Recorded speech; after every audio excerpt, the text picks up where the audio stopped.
Hey there, JP Thor. How you doing?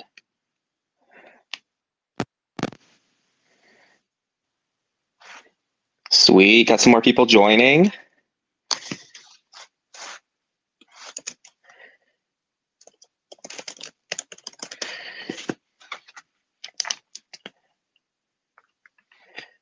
Let me approve THORChain as well.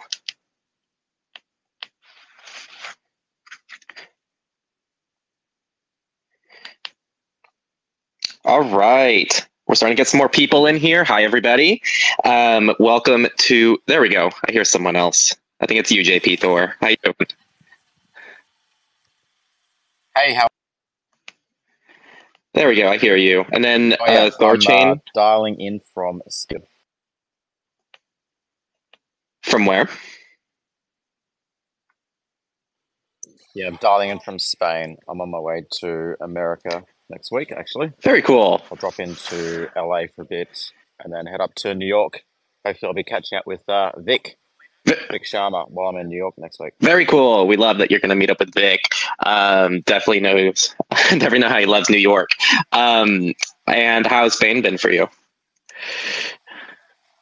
Good. I just arrived today. I'm just here on transit, just doing some work here, and then I'll fly out on Friday.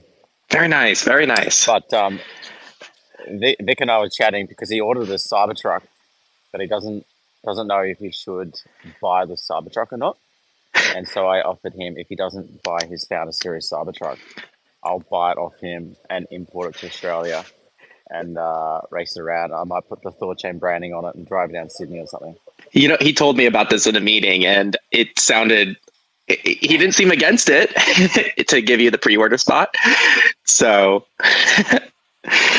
No, exactly. And he was like, you have to convert it to right-hand drive. And I said, Vic, I don't think you get it. We're just going to use it as a marketing tool. Just the fact that we'll have a Cybertruck in Australia, left-hand drive, it doesn't matter. right. Anyway, so the plan will be to, if I do manage to buy it off Vic, I'll wrap it in THORChain colours and tow it down on the trailer across the Sydney Harbour Bridge or something, or do something crazy. Right. Well, I guess on that note, for people who are new, my name is Henry, and I'm the marketing manager for Cake Wallet. And today I'm having JP Thor here with THORChain, and we're going to talk about THORChain and what it is and what for people who don't know what it is, we're going to get into that, and also the integration with Cake Wallet, why it's important, why you all might want to be using it, and why we decided to integrate it into Cake Wallet. So I guess I want to start with who you are, JP Thor, and kind of the origins of THORChain and what THORChain is for people who've never heard of it before. Yeah, cool. So I joined the crypto space back in 2013, initially on Mount MT Gox and trading Bitcoin on BTCE. Then I went through the giant crash. In 2014, the FBI stole all my Bitcoin off me because I took down the BTCE exchange. And I logged in one day and there was a giant FBI sticker saying, we've seized control of the domain. And what had happened is the guy that stole all the Bitcoin out of MT Gox was laundering it through BTC in Russia. And the FBI basically took the hot wallet, which had 2/3 of the Bitcoin at the time. So I lost a fair bit of Bitcoin thanks to the FBI. But then the BCE guys end up relaunching the exchange in New Zealand under an exchange called Wex.com. And then I was like, okay, these exchanges are bad. And that's when I started pulling all my money off exchanges and getting into wallets. At the time, Apple actually were banning Bitcoin wallets in the App Store. So you couldn't even have an iPhone app that was running Bitcoin. You can only download these .exe files. Very, very dodgy. And there was blockchain.com, the web wallet. I'm not sure if many people remember that. Anyway, the state of wallets back in 2014, 2013, 14 was just really bad. So that's when I started getting interesting about solving the problems of the Bitcoin wallet. So I did a whole bunch of research into what was a Bitcoin wallet, 15, 16. Then Ethereum launched and I got into smart contract development.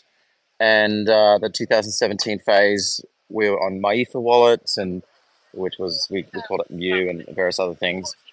And then I realized it was all about the game of liquidity. So in 2018, I set about trying to build a decentralized exchange. So I wrote the white paper and I pitched it to actually Eric Voorhees at DevCon 4. We'd already started by then.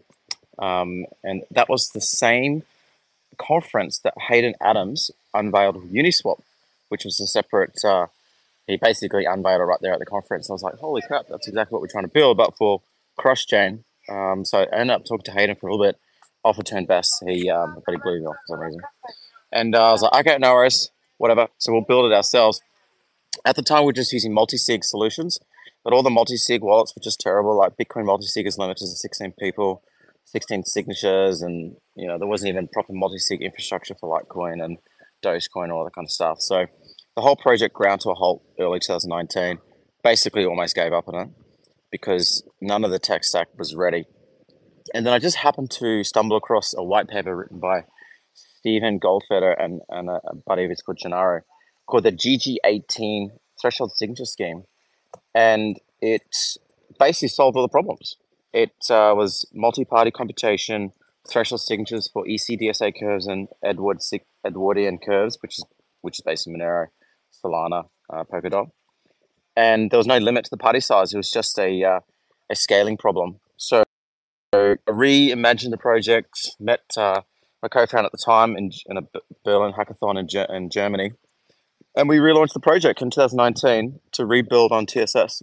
And the rest is really history. It took about a year to build the first testnet, another year to launch ChaosNet.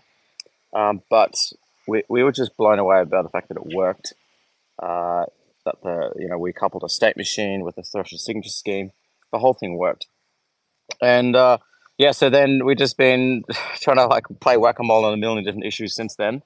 But we survived, and the project is stronger than ever. And 2 years ago, we basically hired the help of Nine Realms to start aggressively pushing out integration partners, and that's Cake Wallet today. So super excited that Cake Wallet, being the leading Monero wallet, actually has THORChain swaps. So there you go. There's a quick little 5-minute intro of the background of THORChain. Not many people probably know some of those details there.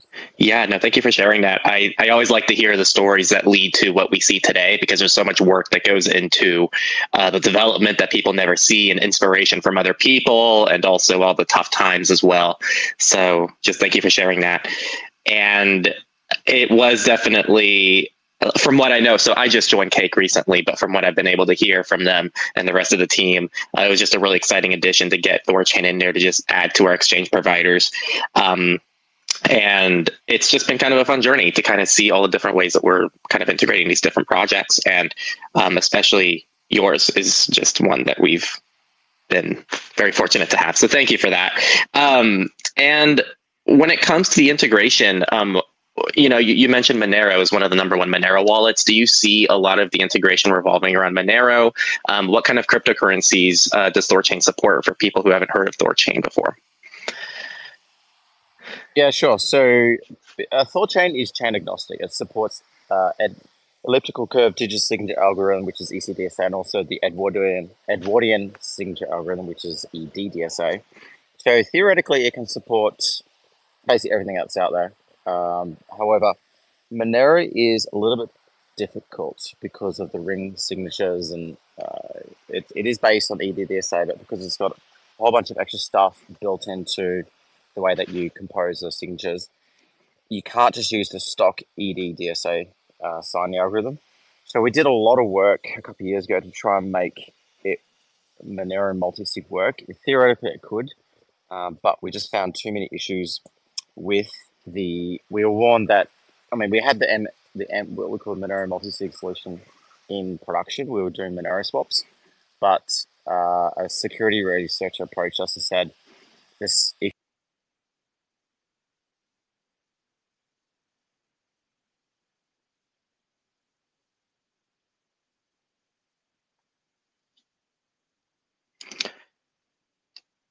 JP Thor, are you still there?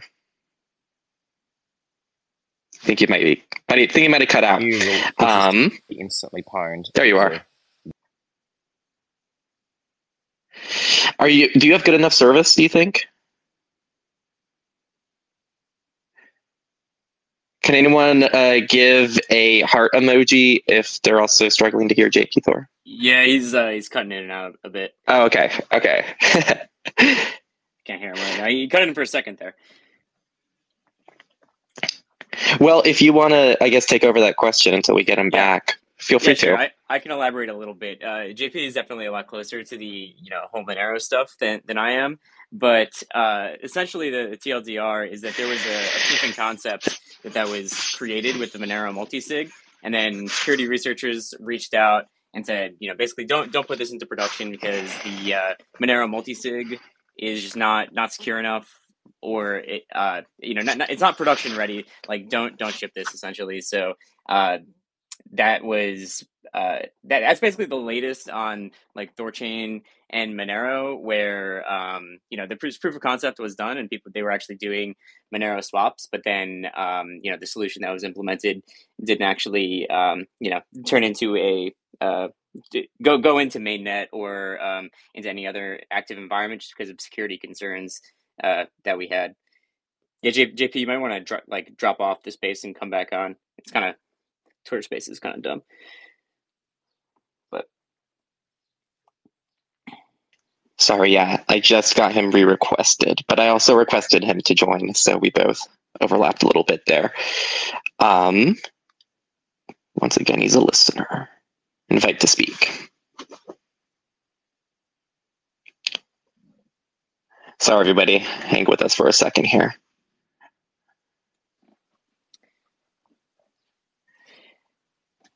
yeah, do you guys do spaces often with Cake? So so we're kind of getting back into them. It's been a while since we've done spaces, and we just think it's a great way, when things come out, to kind of just talk to the people who actually build the things that we add. So here he is, approve, JP Thor. It's not letting me approve him for some reason. Yeah, the Monero multisig solution was about as stable as Twitter Spaces. Yeah. Yeah. Sorry, everybody. We're dealing with some annoying issues here. On my end, it's showing JP Thor is requesting to join, and I'm clicking approve, but it's just not letting him in right now. It says he's a speaker right now. JP, you should close the app and then rejoin. Sorry, this thing is a total mess. Yeah. Thanks, everyone, for the patience. Let's see here. There we go. That worked. Oh, and now he's gone as a listener. There he is. All right, I'm on. Okay, I just had to change my networks. But here we go. So I'll just wrap that up. So but at this stage, it's not going to work. Anyway, the same as security researcher that warned us not to ship Monero multisig is now building Sarai decks. And so for now, we're just going to support Sarai.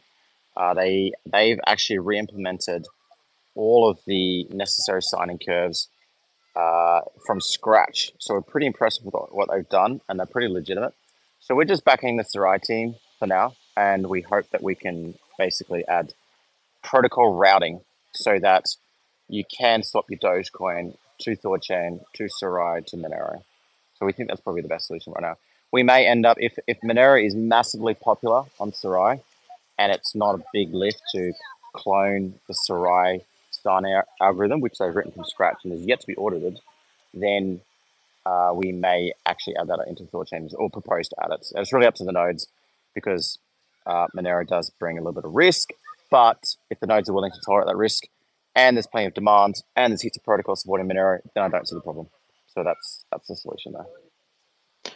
Right. And so I already see here, because I think I see some people with the same ring around your profile photo as you. So I think these are all big THORChain people. But for people on our ends, more so the Cake people who have never heard of THORChain, like what does it mean for those people? If I'm someone who uses Cake, but I just use it for just holding my Bitcoin, holding my Monero, holding my Ethereum, what's in it for me that THORChain is now included in Cake Wallet? Yeah, absolutely. So up until recently, you would have had to do a swap. I mean, wallets didn't even give you swap options up until about 2 years ago. I mean, there has been change now and change jelly for many years, but they've had various levels of KYC and like limits and throttles and blah, blah, blah. I mean, take the example Ledger integrating FTX swaps 2 years ago, then having to rip that out when FTX imploded. So it really means you can swap inside your wallets, and that was missing in the 2017 era. You literally could not swap between assets in your wallets. Uniswap changed that. and now protocols like THORChain, etc., are changing that. I think wallets, self-custodial wallets, means you can not only be your own bank, but you can fluidly move value between your assets, stablecoins, different assets, EVM coins, BFT coins, etc. So, and also for the wallets, it means for the first time ever, you have a sustainable affiliate, a source of revenue. So in the 2017 era of wallets, they're all doing various random stuff or being unfunded. But now with affiliate fees, it's very easy for a wallet to just fund the development and be profitable at the same time. In fact, we can see that now with Trust Wallet, making insane amounts of affiliate income.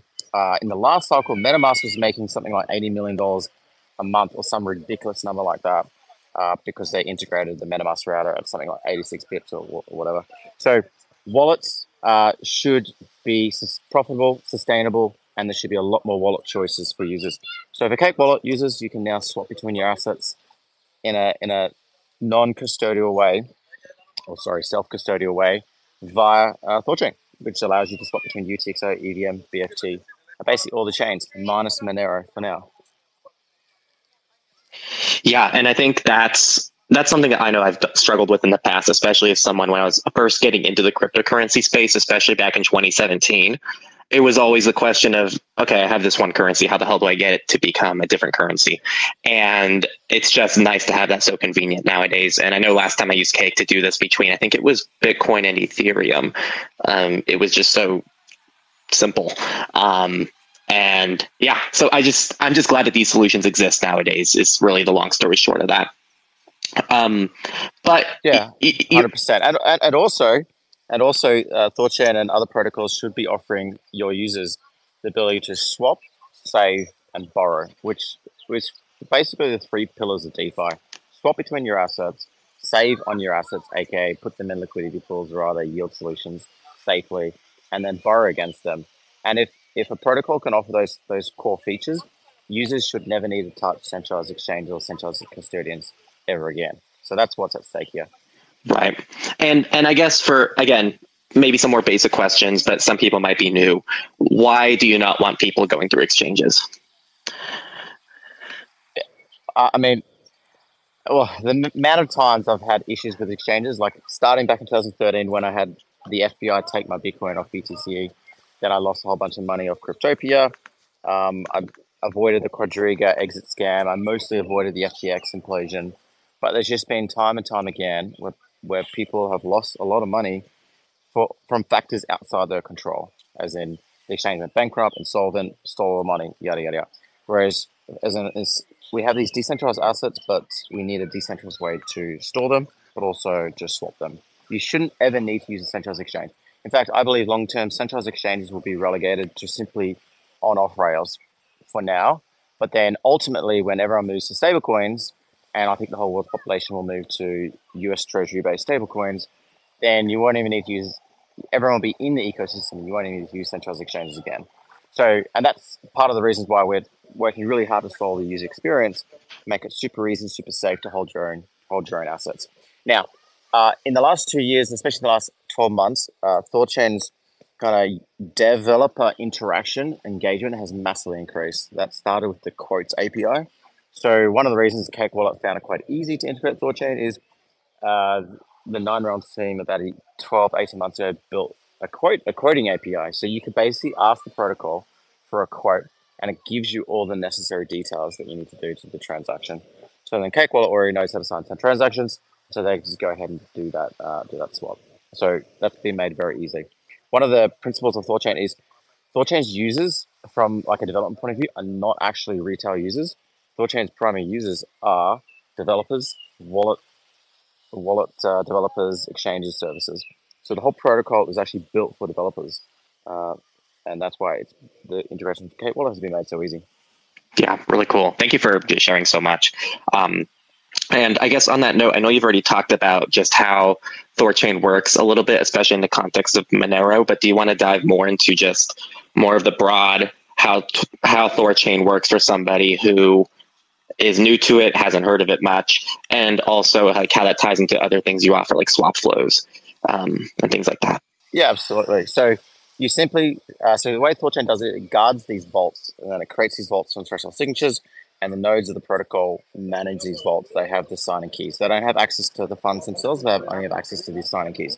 Every 3 days, or ideally every 3 days, the protocol kicks out some old nodes and churns in new nodes, and Jace basically regenerates the vaults, moves the funds forwards, proves solvency, proves access to the funds. The way it works for a user is you send in a transaction to one of these vaults. The protocol instantly recognizes that because it runs full nodes for the connected chain, so it can see your incoming transaction. Attached to the incoming transaction is a memo.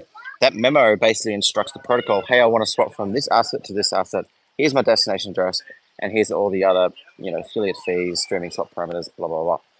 And so the protocol takes your transaction, adds it to the vault, and then executes a swap in a very similar way that the way Uniswap would do it. So it adds it to the input side and deducts it from the output side of the pool. So the price slightly changes, and immediately the arbs come on and correct the price back again. And then it goes into the outbound throttle, and the protocol assigns a vault to wire out that transaction. And there's a small delay for security reasons. But then at some point within 60 minutes later, one of the vaults will sign that outgoing transaction via a threshold signature scheme. It takes about 15 seconds to sign a TSS transaction.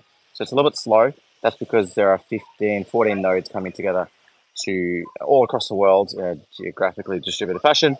And they do about 7 rounds of communication with each other to sign that transaction and authorize it to go out. That's how it works. So incoming transaction gets observed, witnessed into the machine, processed, and then assigned to a vault and sent out again. Pretty simple, actually. Yeah, and I know a common question that comes up, and also that I like to look into as well, is fees, time to process, how it compares to other solutions that exist. So where do you guys stand on that?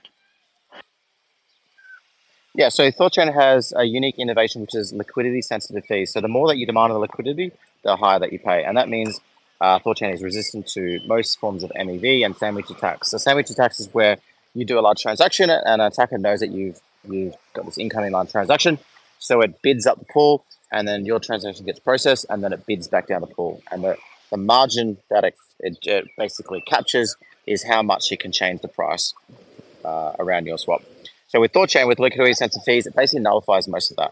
So we don't see much MEV or sandwich attacking your THORChain. In fact, I don't think we've seen much of it at all. So that's how the fees work. With streaming swaps, you can actually get your fees down to like 5 to 10 bips, because instead of trying to get all your liquidity out in one go, you opt for a time domain and say, hey, just process my swap over the next 5 minutes, 1 hour, 2 hours, and I'll take a low fee. And it basically streams it across the pool. Arbs can then reactively top up the collateral and the capital needed, and you get your swap.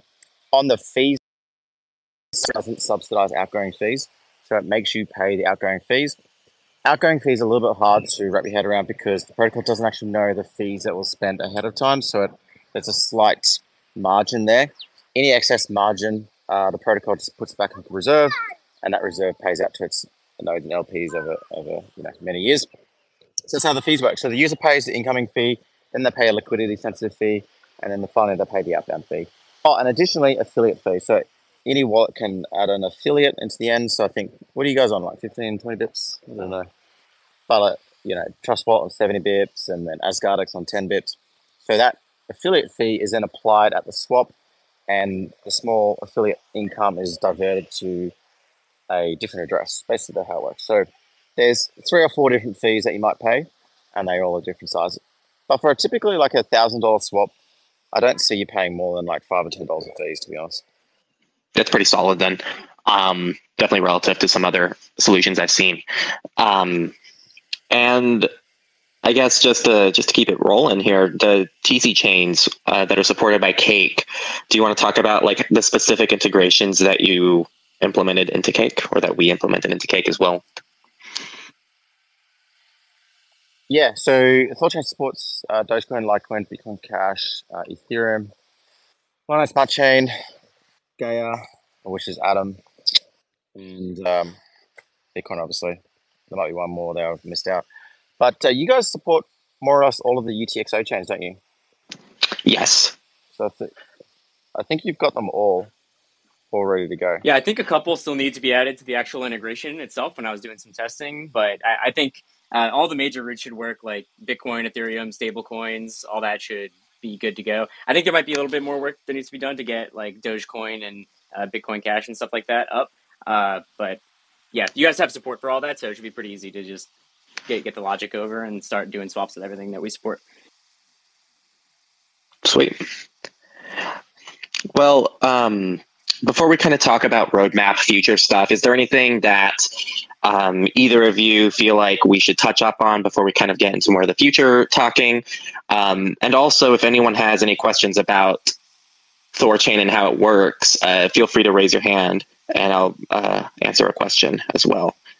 But I'll leave it to the speakers first. Do you, either of you, have anything you want to kind of touch up on before we talk about roadmap? Yeah, it's been a long journey here. So if you zoom out to where we're at, so the first cycle, THORChain was just a white paper and a testnet. Then we had single chain chaosnet, and then we had multi chain chaosnet, which turned out to be very chaotic, but it was necessary because we just had to get it out there, and we didn't know what we didn't know, but it all worked out in the end. And then, but I mean, if you 3 years ago, the protocol was just so immature to where it is today, with all the integrations, the number of users, like we keep saying, all the metrics are up and to the right. So coming into this cycle, the protocol has got a very solid base. There's big emphasis this quarter on stability, and the protocol's had some issues in the last 3 months. Various reasons for that. So big push for stability. But I think this cycle is going to be the cycle at which most users around the world, wallet users, will have experienced a decentralized swap, which is not the case for the last cycle. So this cycle, the mainstream consciousness around decentralized swaps is going to incredible to see that. It's really cool to see there's 3 or 4 different options for decentralized swaps. THORChain is obviously the ringleader because it's the oldest and it's gone through the most. But it's got an incredible roadmap ahead of it, and we've got a very passionate team pushing ahead. So before we get into that roadmap, I think that's where we're at. What do you reckon? Yeah, that's all great stuff. And I guess for your roadmap, what do you see from here for people who are especially passionate about these decentralized swaps? Yeah, so THORChain wants to be a centralized exchange killer. By the time THORChain's finished in the next 5 years, centralized exchanges.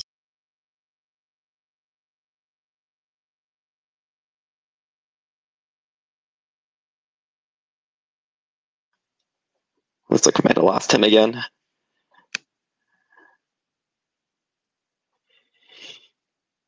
JP, if you're still there, you might have to back up a little bit. All right, I'll continue real quick on the THORChain roadmap, short term, long term. So 5 years is more options for.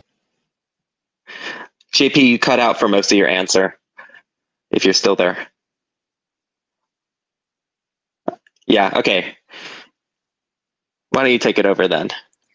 All right, sure. So, there's a great roadmap that's ahead, and essentially everything is built to kill the centralized exchange. So right now, there's a couple new things that are being implemented on top of THORChain's primitives that we already have. So we already have liquidity pools. You can make swaps, earn, and borrow. And next thing that we're shipping is memoless transactions. So being able to make a transaction without submitting a memo and an op return. So you can register a transaction beforehand. And that should kind of abstract away the wallet connection process and make it a lot easier to just send a transaction to THORChain if your wallet doesn't support creating an op return for Bitcoin or a bunch of different other use cases that I don't really have time to get into here. So that's number one, memoless transactions. Number two is trade assets and order books. So we have a new primitive that's already shipped to the protocol but not turned on, called trade assets, which are representations of Bitcoin, stable coins, whatever. They sit inside of THORChain's vaults, and they're going to be used for arbitragers to make quick trades. So today they use synthetic assets. They will soon be using trade assets because they're more capital efficient, twice as capital efficient as synthetic assets, and that'll be used for arbitrage. So better pricing through is basically depositing on a centralized exchange and then being able to trade on the exchange and then withdraw native assets later. Built on top of that, order books and limit orders. So you'll be able to place a trade beforehand, and then whenever that price is realized on the AMM itself, your order automatically executes. So that's built on top of the trade assets feature. So it's essentially an order book without the order book. So it's a hybrid of an order book and the AMM itself. Then adding things like batched outbounds to make gas more efficient. Right now THORChain just sends out one outbound for every single swap. Be much more efficient to start batching and start sending out 100 swaps all in one UTXO. So that's just some general optimizations. Adding new chains. Solana's in the roadmap, working on EDDSA chains right now. Probably some more chains in the future. And I know JP and some of the teams working on perpetuals and building more tools for advanced traders on top of it. So that's everything that's in the pipe right now. That's some super exciting stuff. And yeah, I'm excited to see it. And given how, I guess, I don't want to say difficult, but definitely the amount of steps and the amount of friction points that it took to get here, I definitely think that, if anyone can do it, it's going to be you guys. So I just think it's awesome. And I did see a quick question here. If either of you wanted to take this, CryptoTrad. However, that's supposed to be said. Said they missed the beginning. Have you talked about affiliated fees? So did you guys want to touch on affiliated fees at all? I know we did talk about the fees briefly, but it was, I think, a very small portion of that. Yeah, so affiliate fees are really important because it gives Cake Wallet an opportunity to make sustainable source of income. Is your mic working again, JP? Yo, can you hear me now? Yo. I might just jump off. No, I think what breaks it is when you leave a Wi-Fi network, and that's what always breaks it for me. Anyway, yeah. So affiliate fees are essentially like Cake Wallet. Whenever they send a swap, they can add their own fee, which can, that basically powers revenue towards Cake Wallet and brings an additional revenue stream. So I'm not sure exactly what Cake Wallet charges for fees, but you can just as a wallet, as someone that integrates THORChain, they can just put their own fee on top and just say like, hey, we get a small cut of it, and that's how a lot of wallets nowadays are just powering their own revenue and actually becoming sustainable through charging their own fees. So that's pretty much the dev UX of THORChain. You use THORChain as a backend service, and then that's just a revenue source for for your app, and that's all powered by THORChain's decentralized backend. You could get paid in any currency that is supported by THORChain, so you can have it automatically pay you out in BTC or stable coins or whatever. Super cool. Yeah, thanks for expanding on that, and hopefully that answers your question. What's the name again? CryptoTradad. I might be missing some inside joke there with that username. If you have time, I might want to open the floor for anyone if they want to speak and ask a question. Maybe we can just do 1 or 2 questions if you want us to do that, THORChain. Yeah. If anyone wants to come up, feel free. Yeah, I'll give everyone a minute or so to request. Oh yeah, so the one thing that I wanted to say just about Cake Wallet and THORChain is the ethos between self-custody wallets like Cake Wallet and THORChain is super aligned, which is why we're so excited to partner with wallets that really prioritize self-custody, holding your own keys, because that's what THORChain's built for. It's an exchange for people that use self-custody and they want to settle in and out of native assets. So having the biggest security assurances when on and off the exchange. So you always hold your own keys. You use your Cake Wallet. You always hold your own keys. You use THORChain. Your keys, your coins are custodied very briefly by the decentralized validator set, which is always over collateralized to the amount of value that they hold in external assets like Bitcoin. So even if you're a liquidity provider, there's always more at stake than is custodied by the validators. And when you're making a swap, funds are only held, instantaneously. But funds are always over collateralized on THORChain, and that's to give this economic security. So it's the highest security assurances on all ends of things, where you're always starting and ending in your self-custody wallet with native assets. And then even while you're making a swap or while you're LPing, then your funds are always over secured by the validators. Right. I definitely think that not every wallet out there is going to prioritize those things. And I'm just glad that I guess there definitely is that shared ethos there. And it's interesting too, because there was, it's not even just from a custodial perspective, but it's also just the features that are built and how they're built and the way they're executed in a way to try to preserve user security and user privacy. I know we have Twitter Pay, which is essentially a feature where you can add your cryptocurrency address either to your Twitter bio or your Twitter pinned tweet. And so that way someone else can just put your Twitter handle into Cake Wallet and then send you money directly without pasting the entire address.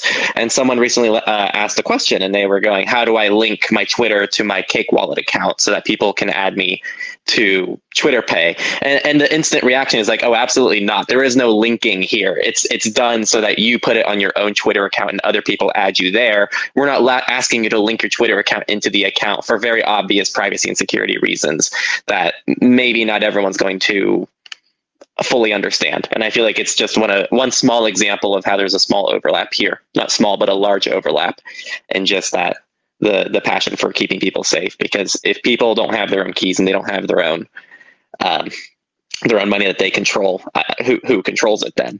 So right. I just or you think about even using like another swap service like Changely or ChangeNow or any of these centralized swap services. There's many instances of those services doing like this, what I call like shotgun KYC, where you put in your coins, you send it through, you get your quote, it's a good rate. You say you put in this much Bitcoin, you say you're going to get this much USDT or Ether, and then all of a sudden, you send in your stuff, and it's like, hey, we need all your documents. You need to provide us with all your information before you do the swap. THORChain has no concept of identity. All it knows is coins come into vault with instructions, and so coins leave other vault and go into your own wallet. Like there's no concept of like a company behind THORChain or anyone that's like able to be involved in that end. It's just a protocol that just knows its own vault balances. There's no concept of being able to withhold your funds and not give them to you unless you provide your information. Right. I assume that's where you think the power of decentralization really pushes forward. Yeah, I mean, and that's why while these other services they also work and they're very much used in this space, they're not the future of this space. Like these are centralized companies. They hold your keys. You don't know who holds the keys to the funds that are behind them. You don't know where your information is going when you provide it to them. There's a whole list of reasons why these type of services.